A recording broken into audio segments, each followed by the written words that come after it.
بسم اللہ الرحمن الرحیم۔ عزیز طلباء السلام علیکم۔ امید ہے آپ ایمان کی بہترین حالت میں ہوں گے۔ عزیز طلباء، آج ہم اردو کی کتاب میں مجھے میرے دوستوں سے بچاؤ سبق کی مشق کریں گے۔ پہلے لیکچر میں ہم نے اس کی پڑھائی کی تھی، زیادہ سے زیادہ الفاظ کے معنی جانے تھے۔ آئیے سبق کی مشق کی طرف آتے ہیں۔ مشق میں پہلے ہمارے پاس مختصر سوالات ہیں جن کے جوابات ہم نے دیکھنے ہیں۔ آئیے سوالات کے جوابات کی طرف آتے ہیں۔ پہلا سوال ہمارے پاس ہے کہ چاندنی چوک میں فقیر کی تقریر کا لب لباب کیا تھا؟ تو اس کا جواب اسی طرح آپ شاہ سرخی کی شکل میں لکھیں گے۔ چاندنی چوک میں فقیر کی تقریر کا لب لباب یہ تھا کہ اے مسلمان بھائیو، میں آفت کا مارا 7 بچوں کا باپ ہوں، میں محتاج ہوں، غریب الوطن ہوں، میں چاہتا ہوں کہ میں اپنے وطن واپس چلا جاؤں، میرا کوئی دوست نہیں، میری سنو، میں پردیسی ہوں۔ سوال نمبر 2، مصنف پر فقیر کا کیا اثر ہوا تھا؟ اس کی شاہ سرخی لکھیں گے۔ مصنف نے جب اپنی حالت کا مقابلہ فقیر سے کیا تو بہت سے معاملات میں اسے خود سے بہتر پایا۔ مصنف کے خیال میں فقیر کا کوئی دوست نہ ہونا اس کے حق میں نعمت تھا۔ ہمارے پاس تیسرا سوال ہے کہ مصنف کو اپنے بے تکلف دوست بھربھریا سے کیا شکایت تھی؟ اس کی شاہ سرخی بنائیں گے۔ مصنف کو اپنے بے تکلف دوست احمد مرزا، جسے وہ بھربھریا دوست کہتے تھے، ان سے یہ شکایت ہے کہ جب وہ مصنف سے ملاقات کو آتے ہیں تو شور مچاتے ہوئے آتے ہیں، چیزیں الٹ پلٹ کرتے ہیں، ان کا آنا بھونچال کے آنے سے کم نہیں ہوتا، وہ اپنے جوش میں اتنی طاقت سے مصافحہ کرتے ہیں کہ ان کی انگلیاں درد کرنے لگتی ہیں۔ مزاج پوچھنے کے بعد وہ جلد ہی رخصت ہو جاتے ہیں، مگر مصنف کے کل خیالات بھی اپنے ساتھ لے جاتے ہیں۔ سوال نمبر 4 ہمارے پاس ہے کہ محمد تحسین کی گفتگو کا محور کیا ہے؟ محمد تحسین کی گفتگو کا محور ان کے بال بچے اور ان کی بیماری ہوتا ہے۔ مصنف کہتا ہے کہ میں کتنی ہی کوشش کیوں نہ کر لوں، تحسین صاحب کوئی اور موضوع چھیڑیں، مگر تحسین صاحب کی گفتگو کا محور صرف ان کے اپنے بیوی بچے ہی ہوتے ہیں۔ اس کے بعد مصنف کے کون سے دوست جو ان سے تھے ادب کے دلدادہ تھے، اس کی شاہ سرخی اسی طرح سے لکھیں گے۔ مصنف کے دوست شاکر خان صاحب جو موضوع سلیم پور کے رئیس اور ضلع بھر میں نہایت معزز آدمی ہیں، ادب کے زیادہ دلدادہ ہیں۔ یہ ہمارے مختصر سوالات ہیں۔ مشقی سوالات میں ہمارے پاس دوسرا سوال ہے کہ سبق کے متن کو مد نظر رکھ کر درست جواب پر نشان لگائیں۔ آفت کا مارا فقیر کتنے بچوں کا باپ تھا؟ 7 بچوں کا۔ مصنف نے کس مصیبت کو فقیر کے لیے نعمت تصور کیا؟ دوست نہ ہونا۔ مصنف نے کس دوست کو بھربھریا دوست کہا؟ احمد مرزا کو۔ شاکر صاحب مصنف کو لے گئے سلیم پور۔ مصنف کا دوست زیادہ بے تکلف اور شور مچانے والا ہے، احمد مرزا۔ مصنف کے دوست انہیں راجہ صاحب سے ملوانے کہاں لے جانا چاہتے تھے؟ احمد نگر۔ مصنف جس کمرے میں ٹھہرائے گئے اس کی کھڑکی کھلتی تھی پائیں باغ میں۔ سوال نمبر 3 ہے، متن کی روشنی میں درست لفظ چن کر خالی جگہ پر کریں۔ چاندنی چوک میں صدا لگانے والا فقیر غریب الوطن تھا۔ احمد مرزا کی خلقت میں داخل ہے کہ وہ 2 منٹ نچلا نہیں بیٹھا جاتا۔ مصنف کو لکھنے پڑھنے سے منع کرنے والے دوست کا نام شاکر خان ہے۔ احمد نگر کے رئیس کا نام طالب علی۔ میرے ادب پسند دوست کا نام شاکر خان ہے۔ سوال نمبر 4 ہے، سبق کے متن کو مد نظر رکھ کر درست یا غلط پر نشان لگائیں۔ چاندنی چوک میں ایک بدصورت فقیر صدا لگا رہا تھا، غلط۔ فقیر کے پاس سب کچھ تھا، اس کا کوئی دوست نہ تھا، غلط۔ احمد مرزا کو مصنف نے بھربھریا کا نام دیا، درست۔ شاکر خان کے ہاں سیاہی کی دوات خشک اور قلم بغیر نب کے تھا، درست۔ شاکر خان کے بھائی کو موسیقی سے نفرت تھی، غلط۔ سوال نمبر 5 میں ہمارے پاس 2 اقتباسات ہیں، ان کی انہوں نے کہا تشریح کریں۔ ایک اقتباس کی تشریح میں آپ کو کر کے بتاؤں گی، دوسرا آپ خود کریں گے۔ اس کے بعد سبق کا خلاصہ ہے، اسے بھی ہم دیکھیں گے کہ اس خلاصہ کیسے لکھنا ہے۔ مندرجہ ذیل تراکیب اور محاورات کو اپنے الفاظ میں استعمال کیجیے، یعنی کہ ان الفاظ کو معنی ان کا سمجھتے ہوئے اپنے جملوں میں اپنے استعمال کرنا ہے۔ ان کے معنی میں آپ کو بتاتی ہوں، جملے آپ خود بنائیں گے۔ لفظ با لفظ کا مطلب ہے حرف با حرف۔ نخیف و نزار، نخیف کمزور اور نزار بیمار۔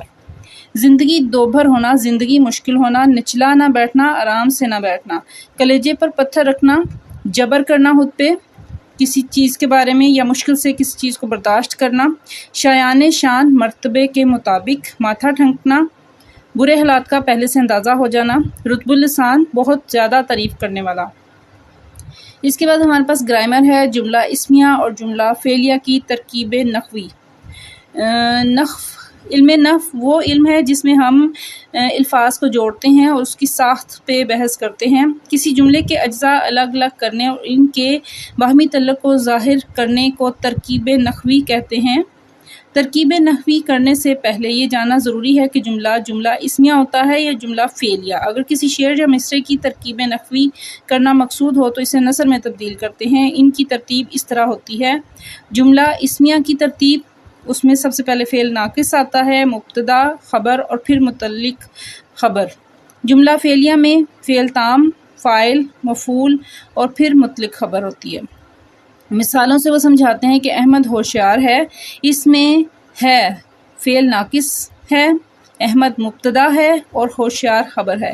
مبتدا جملہ اسمیہ میں وہ لفظ ہوتا ہے جس سے جملے کی ابتدا ہو رہی ہو۔ شاہد اور امان حاضر تھے، اس جملے میں تھے فعل ناقص ہے، شاہد اور امان مبتدا ہیں اور حاضر خبر ہے۔ اب جملہ فعلیہ کی مثالیں دیکھتے ہیں۔ جمیلہ کتاب پڑھتی ہے، کوئی کام کرنا، فعل کسی کام کے کرنے یا ہونے کو کہتے ہیں، اور جملہ اسمیہ میں صرف نام کے بارے میں خبر ہوتی ہے، جبکہ اس میں فعل کے ساتھ نام کے بارے میں خبر ہوتی ہے۔ تو اب دیکھتے ہیں، پڑھتی ہے فعل، جمیلہ فاعل ہے، کام کرنے والے کو فاعل کہتے ہیں، اور کتاب مفعول ہے۔ اقبال نے مون مارکیٹ سے نیا قلم خریدا، خریدا فعل ہے، اقبال فاعل ہے کیونکہ اس نے کام کیا ہے، نے علامت فاعل ہے، مون مارکیٹ مجرور اور سے حرف جار ہے۔ مون مارکیٹ سے متعلق فعل، نیا صفت، قلم موصوف، نیا قلم مفعول۔ یہ جملہ فعلیہ ہے۔ اب آپ درج ذیل جملوں اور مصرعوں کی ترکیب نحوی کیجیے۔ شاہ رخ مبتدا، اسلم کا بھائی خبر ہے فعل ناقص ہے۔ شمع مطلق خبر، ہر رنگ، شمع ہر رنگ مطلق خبر، میں حرف ہے، جلتی ہے فعل، سحر ہونے تک خبر۔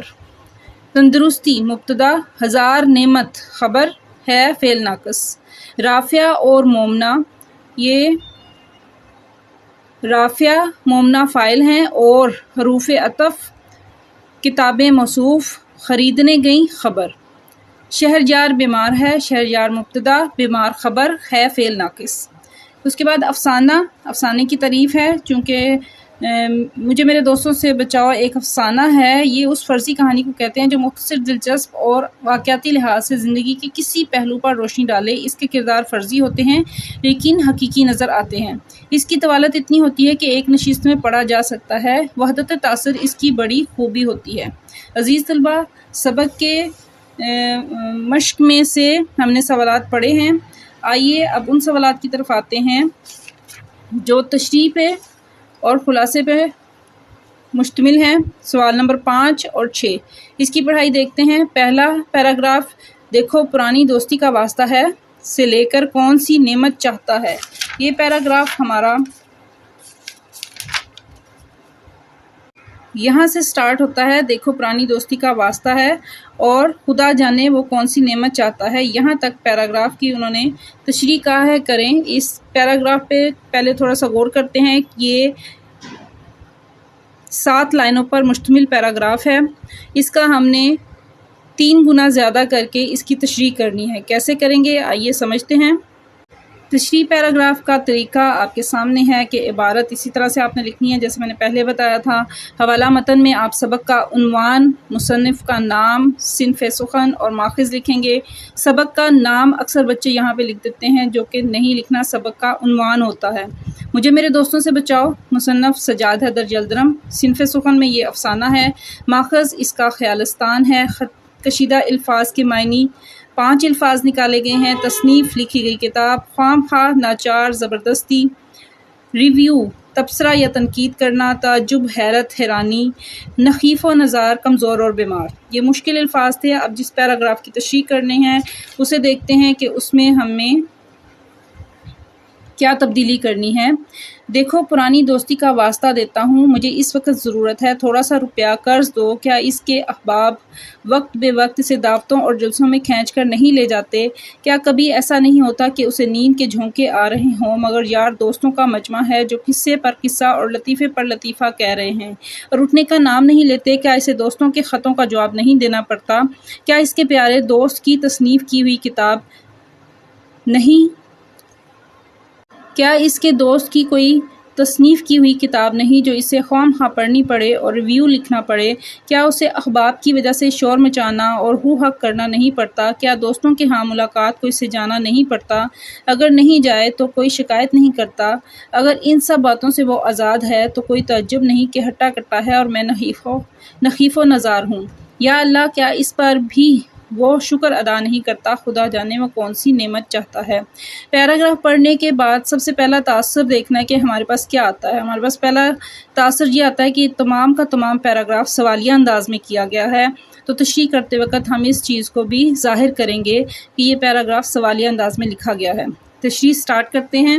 شروع میں ہم پیراگراف کا حوالہ دیں گے۔ تشریح طلب پیراگراف مصنف سجاد حیدر یلدرم کی تصنیف خیالستان کے ایک افسانے مجھے میرے دوستوں سے بچاؤ سے لیا گیا ہے۔ سجاد حیدر یلدرم صاحب طرز ادیب، مترجم اور شاعر تھے۔ افسانہ نویسی اور ترکی زبان سے اردو میں تراجم ان کی شہرت کا سبب بنے۔ ان کی انشا پردازی میں حصے مزاح بھی شامل ہے۔ یہاں تک کہ ان کا تھوڑا سا تعارف کہ ان کی تحریریں کیسی ہیں۔ مختصر سے مختصر لکھتے ہیں، بہت زیادہ ڈیٹیل میں جانے کی ضرورت نہیں ہے۔ دیے گئے پیراگراف میں بھی وہ اپنا موازنہ اس فقیر کے ساتھ کر رہے ہیں جو چاندنی چوک میں اپنے وطن واپس جانے کے لیے لوگوں سے فریاد کر رہا ہے۔ ہم نے یہاں پہ ایک چیز کا دھیان رکھنا ہے کہ ہم نے پیچھے سے الفاظ کو اس طرح سے منسلک کرنا ہے اس پیراگراف کے ساتھ کہ زیادہ تفصیل نہ دی جائے، مختصر الفاظ میں ہم اس پیراگراف کے ساتھ اسے جوڑ دیں، اس کی وجہ بیان کر دیں کہ یہ واقعہ پیچھے سے کیا تھا۔ اس کا کہنا تھا کہ اس کا کوئی دوست نہیں جو اسے وطن واپس جانے میں مدد کرے۔ یہی وہ الفاظ تھے جنہیں سن کر مصنف کے ذہن میں اپنے دوستوں کے احوال گردش کرنے لگے اور وہ سوچنے لگے کہ اگر اس کا یعنی فقیر کا کوئی دوست نہیں ہے تو وہ بہت خوش نصیب ہے، کیونکہ وہ فقیر اپنی آزاد زندگی گزار رہا ہے۔ اسے اپنے پیسے دوستوں سے چھپانے کی ضرورت نہیں، وہ آزادی سے اپنی ماہوار تنہا گھر لے جا سکتا ہے، کیونکہ اس کا کوئی دوست نہیں ہے جو اسے اپنی پرانی دوستی، تعلق اور یاری کا حوالہ دے کر اپنی ضرورت بتائے، اپنے مشکل حالات کا ذکر کرے، کچھ رقم مجھ سے ادھار مانگ لے اور کہے کہ میں یہ قرض جلد لوٹا دوں گا۔ ہمارا پیراگراف بھی یہیں سے شروع ہو رہا ہے کہ دیکھو پرانی دوستی کا واسطہ دیتا ہوں، مجھے اس وقت ضرورت ہے۔ تو اس کا تھوڑا سا بیک گراؤنڈ ہم بیان کریں گے، بہت زیادہ تفصیل میں نہیں، مختصراً۔ اس کے بعد آگے اس کے سوالات جس انداز سے شروع ہوتے ہیں اسی انداز سے ہم تشریح کرتے جائیں گے۔ وہ سوالیہ انداز میں مزید سوچتا ہے کہ اس کے یار، دوست اور ساتھی وقت بے وقت بغیر اطلاع دیے زبردستی اسے محفلوں، دعوتوں اور لوگوں کے ہجوم والے جلسوں میں نہیں لے جاتے ہوں گے جس سے اس کے آرام میں خلل واقع ہو۔ یہ اس لائن کی تشریح ہے جس میں وہ یہ کہہ رہا ہے کہ کیا اس کے احباب وقت بے وقت اسے دعوتوں اور جلسوں میں کھینچ کر نہیں لے جاتے؟ کیا کبھی ایسا نہیں ہوتا کہ اسے نیند کے جھونکے آ رہے ہوں مگر یار دوستوں کا مجمع ہے جو قصے پر قصہ اور لطیفے پر لطیفہ کہہ رہے ہیں؟ اس لائن کی تشریح ہم اس طرح سے کریں گے۔ مصنف سوالیہ انداز میں مزید سوچتا ہے کہ اس کے ساتھ ایسا بھی کبھی نہیں ہوا ہوگا کہ اس کے دوست احباب اس کے گھر جمع ہوں اور قصے کہانیاں سناتے جائیں اور ہنسی مذاق اڑا رہے ہوں، جبکہ اسے نیند کے جھونکے آ رہے ہوں، غنودگی چھا رہی ہو اور وہ چاہ رہا ہو کہ یہ سب جائیں اور وہ خواب خرگوش کے مزے لے، لیکن وہ کسی طرح سے رخصت نہ ہوں اور پریشانی کا باعث بنے۔ خود سے پھر سوال کرتے ہوئے وہ لکھتا ہے کہ اسے یعنی فقیر کو اپنے دوستوں کے خطوط کا بھی جواب نہیں دینا پڑتا، کیونکہ اس کے دوست نہیں جو اسے خط لکھیں۔ سوالیہ انداز میں مصنف کہتا ہے فقیر کو اپنے کسی بھی دوست کی لکھی ہوئی کتاب پر نہ چاہتے ہوئے زبردستی پڑھنی نہیں پڑتی اور نہ ہی اس پر تبصرہ اور تنقید کرنی پڑتی ہے۔ فقیر کو اپنے دوستوں کی خوشی کی خاطر ان کے ساتھ شور و غل میں ان کا ساتھ بھی نہیں دینا پڑتا۔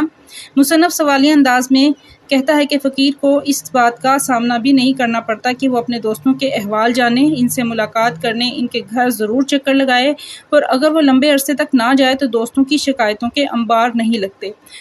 ایک پیراگراف میں ہم ایک جملے کو وضاحت سے بیان کرنا اس کی تشریح ہے۔ آخر پہ وہ یہ سوچتا ہے کہ اگر ان سب باتوں سے وضاحت ہے تو کوئی تعجب نہیں کہ ہٹا کٹا ہے۔ اس کی تشریح کریں گے یہاں سے کہ مصنف ان سب سوالوں کو سوچ کر حاصل کلام یہ نکالتا ہے کہ وہ جتنے اس نے سوال اس کے ذہن میں آئے تھے ان کو سوچ کے پھر وہ یہ حاصل نتیجہ نکالتا ہے کہ اگر وہ فقیر ان تمام باتوں سے آزاد، بے فکر اور لاپرواہ ہے تو اس میں کوئی حیرت یا حیرانی والی بات نہیں۔ میں اسے خوش قسمت اور صحت مند تصور کرتا ہوں اور خود کو کمزور اور بیمار سمجھتا ہوں۔ یہ سوچ کر وہ اللہ کو یاد کرتا ہے اور اللہ سے سوال کرتا ہے کہ یا اللہ، فقیر دوستوں سے وابستہ ہر پریشانی سے آزاد ہے، وہ پھر بھی شکر ادا نہیں کرتا، تو مجھے سمجھ میں نہیں آ رہا کہ وہ تجھ سے اور کون سی بھلائی اور نعمت کا خواہش مند ہے۔ یہ اس پیراگراف کی تشریح ہے اور تشریح کرنے کا طریقہ ہے کہ آپ نے کیسے ایک پیراگراف کو 3 گنا زیادہ کر کے بتانا ہے کہ واقعات کا تسلسل بھی برقرار رہے اور پیچھے سے تھوڑا سا حوالہ اور مصنف کے بارے میں بھی کہ اس کا انداز بیان کیسا ہے بیان کیا جائے۔ اب سوال کی طرف آتے ہیں، خلاصے کے سوال کی طرف۔ سبق خلاصے کے اہم نکات نکالے ہیں۔ اس کی پریزنٹیشن بالکل ایسی ہے کہ سبق کا عنوان لکھیں گے، مصنف کا نام لکھیں گے اور ماخذ لکھ کے ہم یہاں پہ میں نے اہم نکات لکھا ہے، آپ خلاصہ اوپر لکھا ہے، یہیں سے خلاصہ سٹارٹ کر دیں گے۔ لیکن میں نے اہم نکات اس لیے نکالے ہیں کہ جب تک ہمارے ذہن میں مکمل سبق کے اہم نکات نہیں ہوں گے ہم اچھا خلاصہ نہیں لکھ سکیں گے۔ سبق شروع ہوتا ہے کہ چاندنی چوک میں فقیر کی صدا ہے اور وہ لوگوں سے فریاد کر رہا ہے۔ وہ جو فریاد کر رہا ہے اسے اپنے الفاظ میں لکھ کے جب آپ بیان کریں گے تو اس میں پھر مصنف کا فقیر سے اپنا موازنہ کرنا، وہ یہ سوچتا ہے کہ فقیر جون سا ہے اس کا کوئی دوست نہیں ہے تو وہ مجھ سے بہت بہتر ہے اور وہ مبارکباد کا مستحق ہے۔ پھر اپنے دوستوں کا وہ سبق میں ذکر کرتے ہیں کہ ان کے 3 دوست احمد مرزا، محمد تحسین اور محمد شاکر۔ احمد مرزا کون ہیں؟ بھربھریا دوست ہیں، جب بھی آتے ہیں بھونچال کی شکل میں، زلزلہ آ گیا ہے، چیزیں الٹ پلٹ کر دیتے ہیں۔ اس طرح سے آپ ان سے متعلق واقعات کو ذہن نشین کریں گے تو لکھنا آسان ہو جائے گا۔ اس کے بعد محمد تحسین ایک دوست ہیں، وہ اپنے بال بچوں کا رونا روتے رہتے ہیں، ان کا ذکر ہے۔ پھر محمد شاکر خان صاحب کا جو کہ مقدمہ باز دوست ہیں اور سلیم پور کے رہائشی ہیں، ان کا ذکر ہے۔ یہ ادب کے بہت دل دادا ہیں اور انہیں ادب سے زیادہ ادبی لوگوں سے تعلقات بنانے کا شوق ہے، تو اس لیے وہ جو مصنف ہیں ان سے اصرار کر کے ان کو اپنے گاؤں لے جاتے ہیں اور گاؤں کی فضا اور آراستہ کمرہ دکھاتے ہیں، کھڑکی سے باہر دل فریب مناظر ہوتے ہیں۔ شاکر صاحب کا گاؤں پہنچتے ہی انہیں مصنف کو لکھنے سے منع کرتے ہیں کہ ابھی آتے ہی لکھنا نہ شروع کر دینا، پہلے ہم سیر کریں گے، مچھلی پکڑنے کا پروگرام بنائیں گے۔ پھر واپسی پر ان کے جب وہ سیر سے واپس آ رہے ہوتے ہیں تو وہ کہتے ہیں کہ ملاقات کروانی ہے آپ کو میں نے اپنے ایک دوست سے، طالب صاحب سے، لیکن وہ مصنف منع کر دیتے ہیں اور گھر واپس آ کے اپنے کمرے میں لکھنا شروع کرتے ہیں۔ تو کمرے میں جو چیزیں رکھی ہوتی ہیں وہ بہت قیمتی ہوتی ہیں، قلم ہوتا ہے لیکن سیاہی نہیں ہوتی، اس طرح سے وہ حالات تھوڑے سے بیان کریں گے آپ۔ لیکن پھر وہ اپنے ہی قلم سے لکھنا شروع کرتے ہیں، اپنی جیومیٹری میں سے نکال کے، تو اچانک پرندوں کی آوازیں آنے لگ جاتی ہیں، تو اس کو نظر انداز کر کے وہ پھر لکھنا شروع کرتے ہیں۔ تو شاکر صاحب کے چھوٹے بھائی کی موسیقی کی آوازیں آنے لگ جاتی ہیں، جب وہ بند ہوتی ہیں تو پھر وہ دوبارہ لکھنے کی کوشش کرتے ہیں۔ ملازم جو شبن ہے وہ آتا ہے تو وہ کہتا ہے کہ نیچے ان کے دوست آئے ہیں شاکر صاحب کے جن سے انہیں ملوانا ہے۔ اس طرح دوستوں سے ملاقات کا سلسلہ بار بار ان کو بلایا جاتا ہے اور مصنف اپنے آپ کو ایک عربی گھوڑے کی طرح محسوس کرتے ہیں جسے استبل سے لا کے دوبارہ بار بار دکھایا جاتا ہے۔ رات کا کھانا کھانے سے پہلے جب وہ فارغ ہوتے ہیں تو وہ دوبارہ لکھنے جاتے ہیں، تو لکھتے لکھتے دوبارہ جو نوکر ہے وہ آتا ہے اور وہ کھانے کے لیے بلاتے ہیں، تو وہ کہتے ہیں کہ میں بعد میں آؤں گا، لیکن وہ پھر دوبارہ پیغام لاتے ہیں کہ نہیں، اگر آپ بعد میں آئیں گے تو ہم بھی بعد میں کھائیں گے۔ تو وہ پھر نہ چاہتے ہوئے بھی وہ نیچے جاتے ہیں اور رات کا کھانا شاکر صاحب کے ساتھ کھاتے ہیں، اور شاکر صاحب کہتے ہیں کہ بہت زیادہ لکھ لیا ہے، وہ اپنے ہی گاؤں کی تعریف کرتے رہتے ہیں، فضا کی تعریف کرتے ہیں۔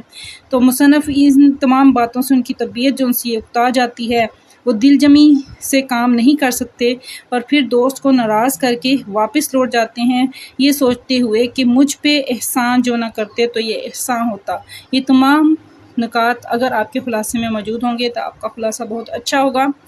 عزیز طلباء، امید ہے کہ سبق کی مشق، خلاصہ، تشریح کا طریقہ آپ نے بہت اچھی طرح سے بغور سمجھ لیا ہوگا۔ نئے لیکچر کے ساتھ پھر ملاقات ہوگی۔ اللہ تعالی ہم سب کا حامی و ناصر ہو۔